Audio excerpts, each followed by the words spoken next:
Um dia depois de anunciar um crescimento abaixo do esperado no PIB no segundo trimestre do ano, a China prometeu medidas de estímulo para o consumo doméstico. Quem está aqui para contar mais sobre isso para a gente é o Alan Gani. Para explicar essa situação, como que essas medidas, Alan Gani, devem estimular, ajudar a melhorar a economia no país?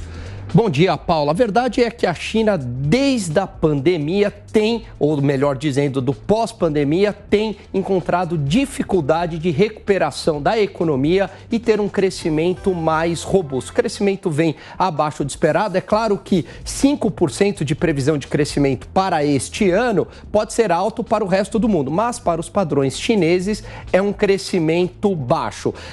Essas medidas, elas visam estimular o consumo interno, a indústria, então linhas de crédito com taxas de juros subsidiadas abaixo do mercado, aumento dos gastos públicos, mas essas medidas já vêm sendo tomadas, o governo só está intensificando e não tem surtido efeito. O grande problema da China é que há um encarecimento do custo de produção e principalmente pela mão de obra. Aquele bônus demográfico, aquele êxodo rural do campo para a cidade que permitiu uma mão de obra extremamente barata nos centros urbanos, um choque de produtividade, esse processo ele se esgotou. A verdade é que a China criou aí uma grande classe média, a mão de obra encareceu e agora o crescimento chinês ele se torna muito mais desafiador. Ele precisa ser um crescimento mais focado na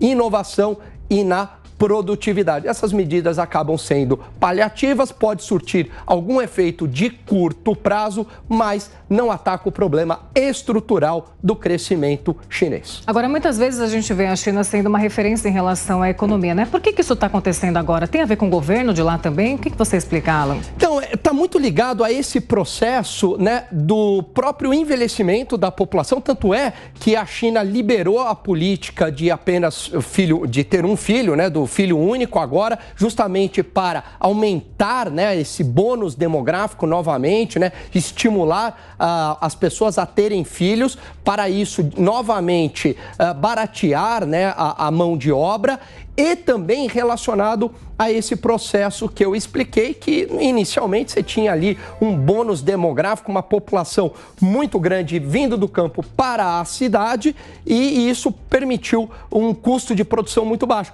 Esse processo agora ele se esgotou. Então está muito mais, ainda é barato produzir na China, mas já é mais caro em relação ao passado. Então é um cenário muito mais desafiador. E tem um outro ponto, Paula, quando a gente vai crescendo cada vez mais e vai enriquecendo, vai se tornando cada vez mais difícil crescer. Quer dizer, no início ali na China tinha muito o que fazer, tinha ponte para construir. Também. Exatamente. Então você tinha ali ponte para fazer, escola, hospital, tinha muita coisa a fazer. Agora não, a China ela cresceu muito, né? Então até os espaços estão muito mais difíceis de encontrar um espaço ali para crescimento. Veja, é muito mais fácil crescer na África, que tem muito a se fazer, né, do que em Manhattan, em Nova York, que você não tem nem espaço, que é um crescimento muito mais voltado para produtividade e para inovação. Esse é o desafio da China. Por isso que eles investem agora